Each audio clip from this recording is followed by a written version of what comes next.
Bonjour Béa. Est-ce que tu pourrais déjà nous dire qui es-tu en 2 minutes? Qu'est-ce que tu fais dans la vie?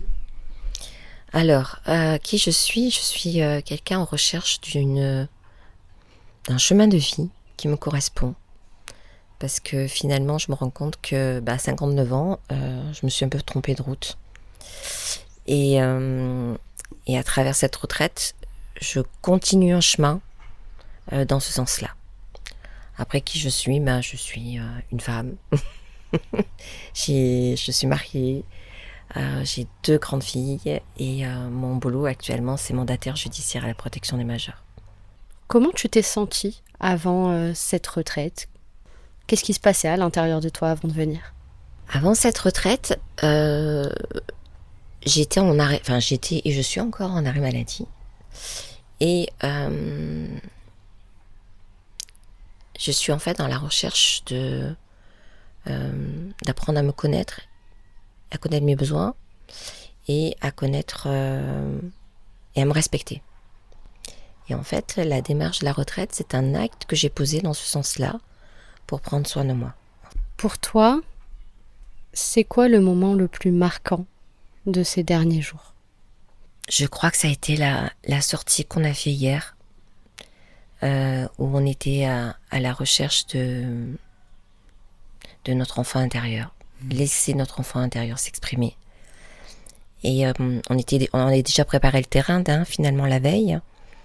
Et le fait de le mettre en expérience le lendemain, ça a permis de sélectionner en fait dans la sortie en elle-même tout ce qui avait un rapport en fait avec l'enfant intérieur. Plein de souvenirs sont revenus auxquels je n'aurais jamais pensé en fait. Et ce matin, le breathwork, c'était l'accouchement quoi. Mais ça y est, tu vois, le lien est là quoi. Mais tellement. Voilà. Ok, et tu disais ce matin l'accouchement, mais l'accouchement de quoi? Écoute, je t'assure, quand j'étais dans ces râlements, ces gémissements, je me suis rendu compte de ma position, mais je me suis revue en train d'accoucher vraiment, physiquement parlant. Enfin, pour celles qui connaissent ce que c'est accoucher, on nous demande de contracter et le fait de me lancer, de me jeter en avant, ça contractait toute mes abdominaux. J'avais une tension et j'avais l'impression d'expulser quelque chose. Mais par les voies naturelles de la femme, quoi. Et l'oralement allait avec l'intensité, en fait, de ce que je ressentais. C'était vraiment très chouette. Il y a quelque chose qui est né de ça? Ou quelqu'un? Parce que la première chose qui m'est venue, j'ai eu l'impression d'accoucher de moi. Tout ce que tu nous partages là, dans ce moment de breathwork, j'ai l'impression que c'est important de se sentir en sécurité, de se sentir quand même unie, parce qu'il y avait, t'étais pas toute seule, du coup, à ce moment-là. Comment toi, tu t'es sentie durant toute cette semaine avec les autres participants dans cette, nous, ce qu'on appellerait avec Elisabeth, cette sororité? Écoute, ça a été une semaine d'apprentissage, à la fois personnel, mais aussi connaître les autres. Le premier soir, c'était effectivement découvrir les personnages qui étaient avec tout autour de moi, que je connaissais pas.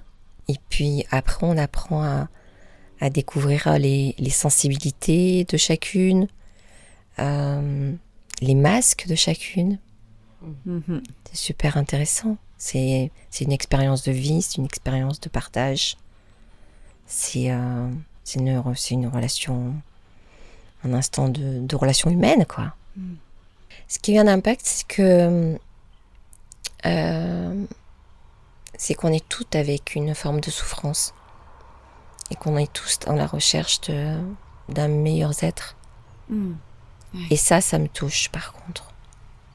Et il y a beaucoup de vulnérabilité et ça rapproche en fait aussi. Ouais, on se rapproche par nos vulnérabilités. Ouais, carrément. Et pour toi, quelle pratique ou quel atelier a été... c'est celui qui t'a le plus touché ou qui t'a le plus transformé? J'ai bien aimé la méditation aussi de l'enfant intérieur. J'ai bien aussi aimé le tirage de cartes, le premier qu'on a fait avec les animaux. Parce que là, ça a pointé chez moi une partie que j'ai du mal à voir. Et du coup, ça a attisé ma curiosité. Et aujourd'hui, la Béatrice d'aujourd'hui, elle est comment après la retraite? Qu'est-ce qui a changé? Qu'est-ce qui a frimé ou qu'est-ce qui a vibré, qui a apporté une transformation en toi? Et j'ai l'impression que c'est venu consolider ce que je souhaite vraiment. En tout cas, ça m'a confirmé vraiment ce qui était important, vraiment important pour moi. Et ma vie matérielle ne s'y prête pas du tout. Mais il va falloir faire quelque chose. Et c'est surtout ce qui est vraiment important, parce que pour prendre une décision, il faut que tu sois sûr de toi. Et avant de venir à la retraite, j'étais pas sûre de moi. Donc en fait, là, je repars avec quand même une certitude de ce qui est important pour moi. Du coup, si je comprends bien, si tu pouvais rester avec nous quelques jours en plus, ça serait OK pour toi? Complètement. Bah pour moi aussi, hein. Let's go.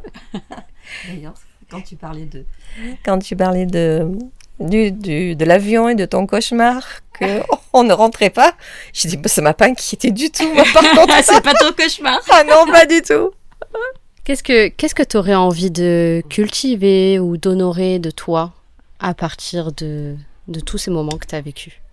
Vraiment savoir dire non, me dire oui et vraiment me respecter. C'est vraiment, j'allais dire, les points clés et ressentir en fait aussi ce qui me motive à dire non et non aux autres peut-être et oui à moi, quoi. Si tu devais décrire cette semaine de retraite que tu as vécue en 3 mots, tu choisirais lesquels? Bienveillance, cheminement et certitude. Si tu devais recommander cette retraite à une personne, qu'est-ce que tu lui dirais? J'en ai pas fait 50, donc j'ai pas vraiment de critères de comparaison. Ce que je pourrais dire, c'est que si elle souhaite vraiment avancer sur elle, cheminer, se découvrir ou se construire, enfin les mots qui lui appartiennent, il y a vraiment un accompagnement chaleureux, il y a des techniques, il y a des éléments théoriques et de la pratique qui permettent d'implanter les connaissances. Et en ce qui me concerne, quand on est en insécurité, on repart quand même vraiment avec des éléments rassurants. On part avec de la matière qui rassure. Et après, ça tient qu'à nous, en fait, de continuer cette pratique et de savoir les utiliser. Pour toutes ces femmes qui peuvent aussi se retrouver dans une situation de transition, un peu comme la tienne, quel mot t'aimerais leur partager, que tu aurais peut-être eu besoin d'entendre avant de te lancer dans cette retraite, avant de t'animer à nous rejoindre dans cette aventure? Fais-toi confiance, en fait, presque. Fais-toi confiance, on t'ouvre une opportunité qu'il faut pas rater, quoi. J'ai surtout envie de te dire merci. Merci de nous avoir fait confiance. Merci d'être là. Merci de m'apprendre aussi de toi. Et